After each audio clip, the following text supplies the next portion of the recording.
Hello student, class 10th maths का sample question paper है 25-26 session का सीबीएसई का ऑफिशियल सैम्पल पेपर है जो कि आपके बोर्ड एग्जाम के लिए इम्पॉर्टेंट है। साथ ही साथ अगर आप मिड टर्म की प्रिपरेशन कर रहे हैं तो उसके लिए भी इम्पॉर्टेंट है, तो अच्छी तरह से इसे प्रैक्टिस कर लेना। एंड प्लेलिस्ट सेक्शन में भी चेक कर लेना, क्वेश्चन पेपर्स है, PYQs है, उनकी भी आप अच्छी तरह से प्रैक्टिस कर सकते हैं। तो चलिए स्टार्ट करते हैं इसका सोल्यूशन। तो देखिए सेक्शन ए का 20 क्वेश्चन मल्टीपल चॉइस क्वेश्चन में से फर्स्ट क्वेश्चन देखेंगे। ए आपको गिवन है 2^2 × 3x एंड बी गिवन है 2^2 × 3 × 5, सी गिवन है 2^2 × 3 × 7 एंड एलसीएम ABC का गिवन है 3780।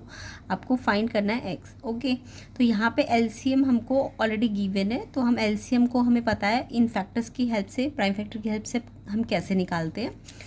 तो यहाँ पे आपको ए गिवन है, बी गिवन है एंड सी गिवन है एंड एलसीएम भी गिवन है। ठीक है, अब एलसीएम ये ए बी सी का कैसे निकालते हैं। देखो, जो ये प्राइम फैक्टर से जैसे 2, 3, 5, 7 है ना, ये प्राइम फैक्टर से, तो 2 जैसे प्राइम फैक्टर है तो इसमें जो मैक्सिमम पावर है 2 की कितनी है, 2 है ना। सब में 2 की पावर कितनी है, 2 है, 2 है, 2 है। तो मैक्सिमम एलसीएम में हम मैक्सिमम पावर लेते हैं। ठीक है, याद रखना। तो मैक्सिमम पावर 2 की कितनी है, 2 है, तो यानी एलसीएम जो होगा 2 की पावर 2 आएगा। उसके अलावा 3 की मैक्सिमम पावर देखो, यहाँ 1 है, यहाँ भी 1 है, यहाँ 3 की पावर कुछ x है। अब ये 1 भी हो सकती है, 1 से ज़्यादा भी हो सकती है, तो यानी हम मैक्सिमम पावर इसको मान के चलते हैं क्योंकि यहाँ तो 1 है 3 की पावर, यहाँ भी 1 है, तो मैक्सिमम पावर 3 की पावर x है, यानी वो भी ले लेंगे। अब 5 की मैक्सिमम पावर 1 है ना, यहाँ तो है ही नहीं, तो मैक्सिमम पावर 5 की 1 है, वो भी एलसीएम में आ जाएगी। एंड 7 भी मैक्सिमम 1 बार है, यहाँ तो है नहीं, तो मैक्सिमम पावर ले लेनी होती है एलसीएम में। तो ये हमारा एलसीएम हमारे अकॉर्डिंग है एंड हमें क्वेश्चन में गिवन भी है 3780। तो अब इसे सॉल्व कर लो। 3 की पावर x है तो इसको हम इन नंबर से मल्टीप्लाई नहीं कर सकते क्योंकि ये 3 की पावर x है। ठीक है, इसको तो आपको एज इट इज़ लिखना है, बाकी सबको मल्टीप्लाई कर लो। 4 2 ज़ा 4 × 5 × 7 मल्टीप्लाई करोगे तो ये आएगा 140 × 3 की पावर x एंड ये गिवन है आपको। अब आपको 3 की पावर x को यहीं रखना है, ये 140 यहाँ डिवाइड हो जाएगा। ओके, 0 से 0 कैंसिल, 7 से काट दिया, 7 2 जा, 7 5 जा 35 एंड 2 बचा 28, 7 4 जा पे कट जाएगा, फिर 2 पे ये 27, यानी इसे कैंसिल करना है आपको, तो ये आ गया 27। ये 3 की पावर है ना, तो आप 27 को भी 3 की पावर में चेंज कर दो, यानी 27 के प्राइम फैक्टर कर सकते हो आप। 3 9 ज़ा 3, 3 ज़ा 3, 1 ज़ा, तो 3 की पावर कितनी है, 3 आ गई ना, तो यानी ये 3 की पावर 3 है। जब बेस सेम हो तो पावर भी सेम कर देते हैं। x कितना आ जाएगा 3, क्योंकि बेस 3 है तो x 3 इस पावर के बराबर हो जाएगा, तो x की वैल्यू 3 आ जाएगी। ओके, तो x कितना है इस क्वेश्चन का आंसर 3, तो यानी 3 का मतलब आपका ऑप्शन सी इसका करेक्ट आंसर है। ओके, तो आंसर 3 आएगा जो आपको x निकालना था। आई होप सबको ये क्वेश्चन समझ आ गया हो एंड एलसीएम का मतलब समझ गए होंगे, मैक्सिमम पावर लेनी होती है आपको एलसीएम में। तो जितने भी प्राइम फैक्टर है उनमें मैक्सिमम पावर लेनी है और आपको फिर एक्सपोनेंट जैसे सॉल्व करते हैं उसकी तरह से सॉल्व कर लेना है। तो इसी तरह से आपको प्लेलिस्ट के अंदर भी PYQs के डिटेल सोल्यूशन मिलेंगे, कंसेप्ट मिलेंगे, आप चेक कर लेना, लिंक डिस्क्रिप्शन में। सेकेंड क्वेश्चन देखो, the shortest distance in units निकालनी है of the point 2 3 from y axis. Y axis से इस पॉइंट की डिस्टेंस पूछी है, तो मैं आपको एक शॉर्ट ट्रिक बता देती हूँ। वाई एक्सिस से जब भी डिस्टेंस बोले ना तो आप उसका एक्स पॉइंट लिया करो। क्या लिया करो, एक्स पॉइंट। तो जब भी आपको किसी भी पॉइंट या कोऑर्डिनेट का शॉर्टेस्ट डिस्टेंस बोले या डिस्टेंस बोले वाई एक्सिस से, तो आपको कौन सा कोऑर्डिनेट लेना है, एक्स कोऑर्डिनेट। और एक्स कोऑर्डिनेट मतलब एब्सिसा, एक्स कोऑर्डिनेट का मतलब क्या होता है, एब्सिसा। ठीक है, तो हमें एक्स कोऑर्डिनेट लेना है, तो इसका एक्स कोऑर्डिनेट ये है कि ये एक्स तो आगे होता है ना, क्योंकि कोऑर्डिनेट कैसे लिखते हैं, एक्स और वाई, तो एक्स आपका 2 है, तो एक्स कोऑर्डिनेट यानी 2, तो जो डिस्टेंस है वो 2 है। अगर ये माइनस में होगा ना तो भी आप डिस्टेंस है तो प्लस में ही लोगे, याद रखना डिस्टेंस हमेशा प्लस में लेना होता है। अगर यहाँ माइनस हो भी तब भी आपको डिस्टेंस प्लस में ही लेना है, समझ आ गया। और अगर एक्स एक्सिस से डिस्टेंस होगा तो ये भी याद रखना, अगर डिस्टेंस आपको एक्स एक्सिस से बोला जाएगा तो आप उसका वाई कोऑर्डिनेट लोगे। क्या लोगे, वाई कोऑर्डिनेट। तो ये एक्स्ट्रा पॉइंट मैंने आपको बता दिया है, एक्स एक्सिस से अगर डिस्टेंस पूछा है तो आपको क्या लेना है, वाई कोऑर्डिनेट लेना है। ओके,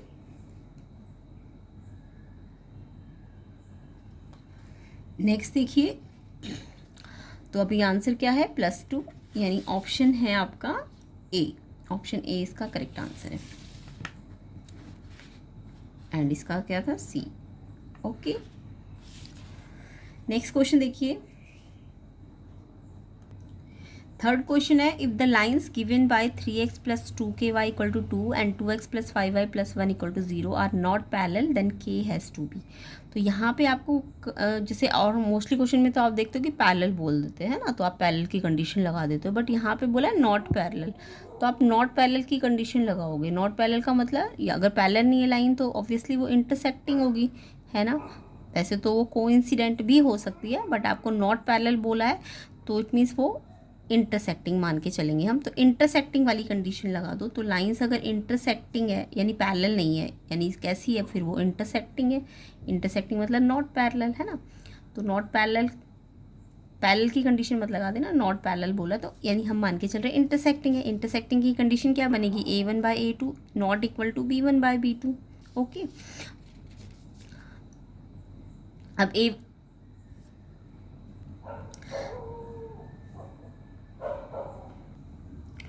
तो यहाँ पे हमें ये जो इक्वेशंस गिवन है फर्स्ट एंड सेकंड, तो यहाँ पे हमें दिख रहा है 3x plus 2ky equals to 2 and यहाँ पे देखो 2x प्लस 5y प्लस 1, यहाँ पे कांस्टेंट प्लस 1 मुझे इधर रखना पड़ेगा क्योंकि इधर इस वाले में इस साइड है ना, राइट हैंड साइड, तो इसमें भी आपको राइट हैंड साइड ले जाना पड़ेगा।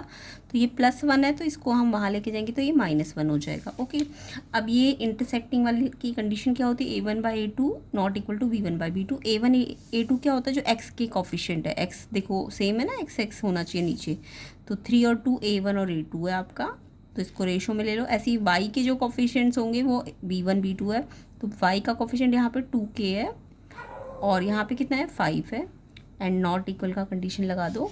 अब क्रॉस मल्टीप्लाई कर दो, 3 5 ज़ा 15 एंड 2 2 ज़ा 4k और नॉट इक्वल की कंडीशन है। अब k निकालना है तो 4 यहाँ मल्टीप्लाई में ना तो डिवाइड में चला गया, यानी कि 15/4 k नहीं होना चाहिए, ठीक है। तो नॉट इक्वल टू 15/4 यानी कि आपका बी ऑप्शन आंसर है। ओके, तो आंसर क्या हो जाएगा इसका, बी ऑप्शन। तो सिंपल, आपको कंफ्यूज नहीं होना। नॉट पैरेलल का मतलब लाइन कैसी है, इंटरसेक्टिंग है ना। नॉट पैरेलल का मतलब इंटरसेक्टिंग है, तो इंटरसेक्टिंग की कंडीशन लगा दीजिए। या यूनिक सोल्यूशन, ये कौन सी कंडीशन होती है, यूनिक सोल्यूशन की भी कंडीशन होती है ना, जब एक ही सोल्यूशन हो तो ये कंडीशन लगानी होती है। और ध्यान रखना कॉन्स्टेंट्स को या तो दोनों को राइट हैंड साइड रखना है या दोनों को लेफ्ट हैंड साइड। x के कॉफिशिएंट a1 a2 है, y के कॉफिशिएंट जो होते हैं वो b1 b2 होते हैं। और ध्यान रखना अगर यहाँ माइनस होता तो इसमें माइनस भी लगाते हैं, ठीक है। तो ध्यान से वैल्यूज़ लेनी है, ऑप्शन बी इसका करेक्ट आंसर है। क्वेश्चन नंबर 4 देखेंगे, अ क्वाड्रिलेटरल ABCD है drawn to circumscribe a circle, जो सर्कल को सर्कमस्क्राइब कर रहा है। क्वाड्रिलेटरल ABCD सर्कल के बाहर है, ठीक है। BC दिया है, CD दिया है एंड AD दिया है, आपको AB फाइंड करना है। तो यहाँ पे आपको ये सर्कल की थ्योरम भी होती है एक तरह से, ये जो सर्कल के बाहर क्वाड्रिलेटरल होता है ना, उसमें एक प्रॉपर्टी लगती है कि क्वाड्रिलेटरल के अपोजिट साइड, जैसे AB के अपोजिट क्या है CD, वैसे तो आप इसे ध्यान से लिखना ABCD, ऐसे बिल्कुल कॉन्टीन्यूस चलना चाहिए। ये नहीं कि आप ABS लिख दोगे और CDS लिख दोगे, गलत हो जाएगा। कॉन्टीन्यूसली ऐसे चलना चाहिए, ABCD बिना पेंसिल रोके, ठीक है। अब AB के अपोजिट कौन सी साइड आएगी, CD। तो ये प्रॉपर्टी लगती है किसी भी सर्कल के बाहर अगर कोई क्वाड्रिलेटरल है तो उसके अपोजिट साइड यानी AB और CD का सम सेम, ऐसी इस ये वाली अपोजिट साइड क्या AD और BC का सम ये इक्वल होता है, ठीक है। तो ये प्रॉपर्टी है क्वाड्रिलेटरल की जो कि सर्कल के बाहर होता है। तो AB आपको फाइंड करना है, CD आपको गिवन है 4 एंड AD भी गिवन है 3 एंड BC भी गिवन है 7। इस प्रॉपर्टी में हमने लगा देना है। अब AB निकालना है तो ये 4 प्लस में उधर आके माइनस हो जाएगा एंड ये दोनों तो यहाँ ऑलरेडी है तो प्लस हो जाएंगे। तो 10 - 4 6, तो AB आपका 6 आ गया, यानी सी ऑप्शन 6 सेंटीमीटर इसका करेक्ट आंसर है। नेक्स्ट क्वेश्चन देखिए, question 5, if sec theta plus tan theta x है तो sec theta minus tan theta निकालेंगे। तो मैं इसे प्रॉपर करके भी दिखा देती हूँ, बट शॉर्ट ट्रिक भी आप याद कर लेना, ठीक है।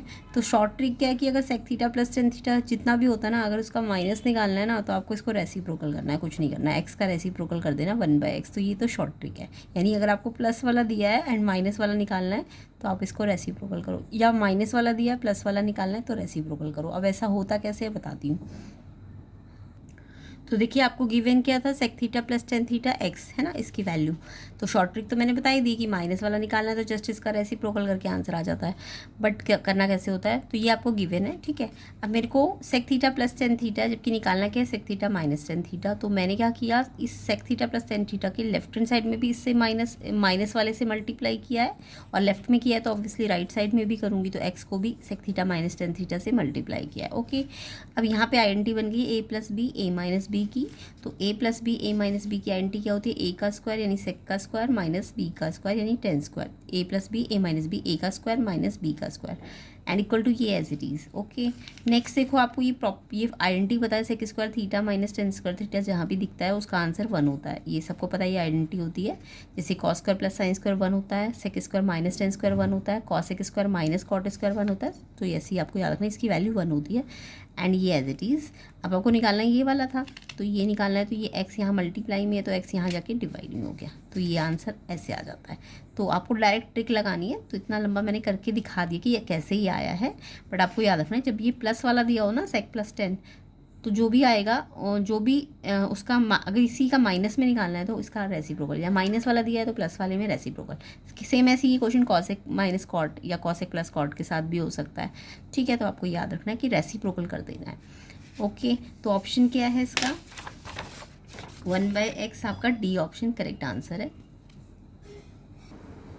नेक्स्ट क्वेश्चन नंबर 6 देखेंगे, which one of the following is not a quadratic equation, इसमें से कौन सी क्वाड्रेटिक इक्वेशन नहीं है।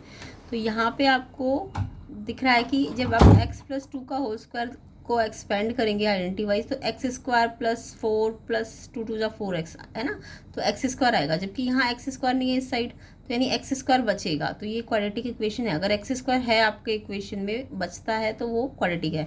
यहाँ भी एक्स स्क्वायर है, इधर भी देखो 3 का होल स्क्वायर करोगे तो 9x स्क्वायर, यानी कि एक एक्स स्क्वायर है और यहाँ 9x स्क्वायर है, तो यानी 8x स्क्वायर, यानी यहाँ एक्स स्क्वायर बचेगा। इधर वाले में देखो एक्स क्यूब है, ये तो क्यूबिक है, तो ये बिल्कुल भी क्वाड्रेटिक नहीं है। भले ही यहाँ पे, अच्छा यहाँ पे क्यूबिक यहाँ भी दिया है ना, एक्स प्लस वन का होल क्यूब, तो एक्स क्यूब यहाँ भी आएगा, एक्स क्यूब यहाँ भी आएगा, तो एक्स क्यूब से एक्स क्यूब कट जाएगा और आपका एक्स स्क्वायर बचेगा। तो अगर एक्स स्क्वायर बच रहा है तो इट मीन्स क्वाड्रेटिक है। तो इन्होंने नॉट वाला पूछा, इसको देखते हैं अब हम लास्ट वाले को। तो जो हमारा डी वाला ऑप्शन है उसमें अगर हम इसे सिंप्लीफाई करके देखें तो ये देखो एक्स से किया तो एक्स स्क्वायर, फिर एक्स को 1 से किया 1x, फिर एक्स को 2 से किया, आपको पता है ना ब्रैकेट कैसे करते हैं, पहले इसको इससे, फिर इसको इससे, फिर इसको इससे, फिर इसको इससे। तो ये सारा करना है आपको, 2x एंड एक्स को 1 से किया 1x एंड 2 को 1 से किया तो 2 एंड इस साइड तो ये एज इट इज़ है। अब आपको दिख रहा है कि ये 2x 3x हो गया, बट ये एक्स स्क्वायर दोनों साइड सेम ही एक्स स्क्वायर था ना, तो ये कट गया, यानी एक्स स्क्वायर आपका इसमें से हट चुका है। तो जिसमें से एक्स स्क्वायर हट जाए यानी वो कैसी है, लीनियर है ना, ये एक्स बचा हुआ है इसमें, तो ये लीनियर है, क्वाड्रेटिक नहीं है। तो आपको नॉट क्वाड्रेटिक वाली पूछी है, तो ऑप्शन डी यहाँ पे करेक्ट है कि ये क्वाड्रेटिक नहीं है, क्योंकि इसमें एक्स स्क्वायर आपका कट चुका है। बाकी सब में आपने जब लेफ्ट एंड राइट को सिंप्लीफाई किया तो आपका एक्स स्क्वायर बचा हुआ था एंड इसमें आपका एक्स स्क्वायर ही कैंसिल हो गया, तो इसलिए ये क्वाड्रेटिक नहीं है। डी ऑप्शन इसका आंसर है।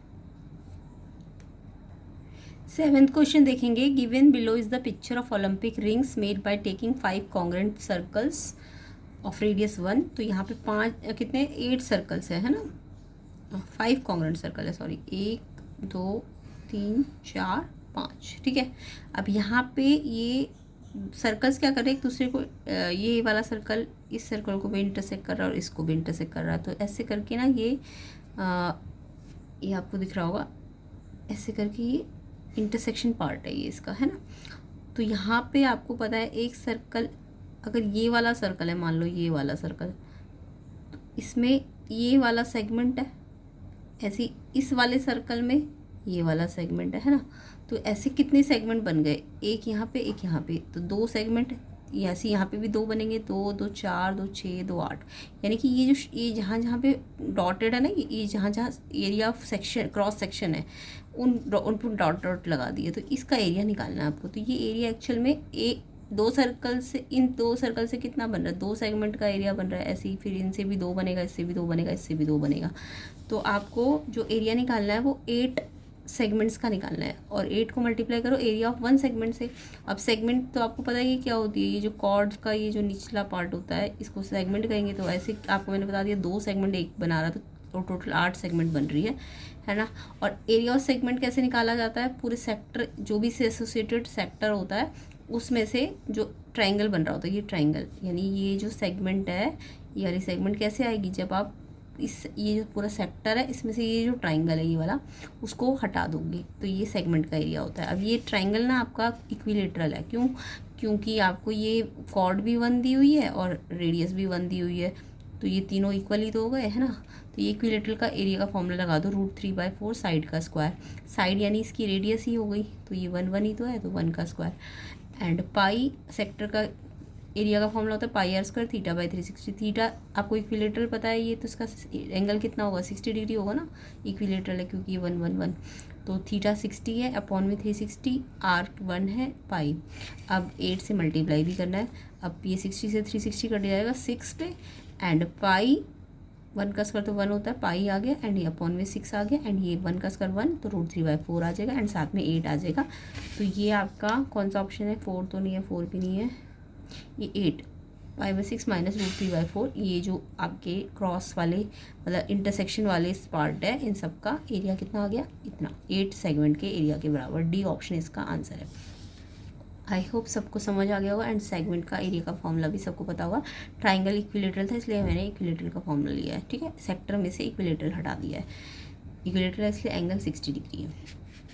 नेक्स्ट क्वेश्चन आपका विजुअली इम्पेयर्ड के लिए है, तो आप ट्राई करके बताना इसका आंसर क्या है। Area of circle that can be inscribed in a square of 6 centimetre. Circle का एरिया जो कि स्क्वायर के अंदर है, ठीक है, तो स्क्वायर के अंदर इंस्क्राइब्ड है यानी स्क्वायर के अंदर है, ये सर्कल है, ओके। तो वैसे तो ये विजुअली इम्पेयर्ड के लिए, फिर भी आप कर सकते हैं इस क्वेश्चन को। तो स्क्वायर का साइड 6 है, तो जो स्क्वायर की साइड है ना वो एक्चुअल में डायमीटर है ना, वो क्या है एक्चुअल में डायमीटर है, तो डायमीटर आपको साइड के बराबर दिया यानी 6, तो रेडियस कितनी आ गई, 3 आ गई, ओके। तो इस सर्कल का एरिया ही तो निकालने को कहा है आपको, तो एरिया क्या होता है, πr² एरिया, है ना, पाई आर कितना है 3 का स्क्वायर, 3 या 9 को 22 से मल्टीप्लाई कर दो, या पाई को ऐसे ही रहने दो, 3 या 9 पाई आपका आंसर है डी ऑप्शन, ओके। तो इस तरीके से आप ये क्वेश्चन कर सकते थे जो विजुअली इम्पेयर्ड के लिए। नेक्स्ट देखो question 8, a pair of dice toss किया, the probability of not getting the sum 8, यानी पेयर ऑफ डाइस को टॉस किया है और प्रोबेबिलिटी निकालनी है जिसमें सम 8 ना आए। तो वैसे तो सम वाली प्रोबेबिलिटी आप ट्रिक से भी कर सकते हो, जब भी सम वाली प्रोबेबिलिटी आए। पेयर ऑफ डाइस के आउटकम्स तो आप सबको आते ही होंगे बनाने। तो देखिए आउटकम्स जो होते हैं पेयर, जब डाई का यानी 2 डाई एक साथ आप टॉस करते हो तो कैसे बनते हैं, पहली डाई में 1 आया तो दूसरी में भी 1, फिर पहली में क्या पता 1 आए दूसरी में 2, तो ऐसे करके 1 1 1 2 1 6 तक बनाना है, ऐसे 2 1 2 2 2 6 तक बनाना है, 3 1 3 6 तक, 4 1 4 6 5 1 5 6 6 1 6 6, यानी टोटल जो आउटकम्स बनते हैं पेयर ऑफ डाइस में 36 होते हैं, ओके। तो प्रॉबिलिटी में टोटल को कहाँ लेते हैं, नीचे लेते हैं ना। अब आपको वैसे तो क्वेश्चन में सम नॉट 8 बोला है, तो पहले मैं सम 8 वाला निकाल लूँगी, एंड देन नॉट के निकालने के लिए आपको पता है 1 में से माइनस करना होता है ना। तो देखो सम 8 में आप एक तो इससे भी आप चेक कर सकते हो, बट इतना सारा टाइम नहीं होता सम वाले क्वेश्चन में, खासकर ट्रिक लग जाती है, तो मैं ट्रिक से भी बताऊंगी, पहले इससे भी देख लो। सम 8 का मतलब दोनों डाइस का सम 8 आना चाहिए, तो इस वाली लाइन में तो सम 8 बन ही नहीं रहा, देखो 1 और 6 7 ही बन रहा है, इसमें यहाँ पे बन रहा है ना 2 6, फिर इसमें यहाँ 3 5 बनेगा, इस वाली लाइन में 8 बन रहा है ना इनका सम, इसमें 4 4 का सम 8 बन रहा है, इसमें 5 3 का सम 8 बन रहा है, और इसमें 6 2 का सम, यानी ऐसे डायगनली देख सकते हो, ये बन रही है ना, ऐसे डायगनली बनते हैं सम। तो 8 सम ना 5 बार बनेगा, है ना, और टोटल कितना है 36। या फिर एक ट्रिक याद रखो, मिनिमम सम कितना होता है, 2 सम मिनिमम कितना आएगा, 1 और 1 2 आएगा ना मिनिमम, और मैक्सिमम 12 आएगा, तो 2 से लेके सम 12 तक की ट्रिक होती है, ये ट्रिक बता रही हूँ मैं, ताकि आपको ये पूरा बनाना ना पड़े, खासकर सम वाले क्वेश्चंस में।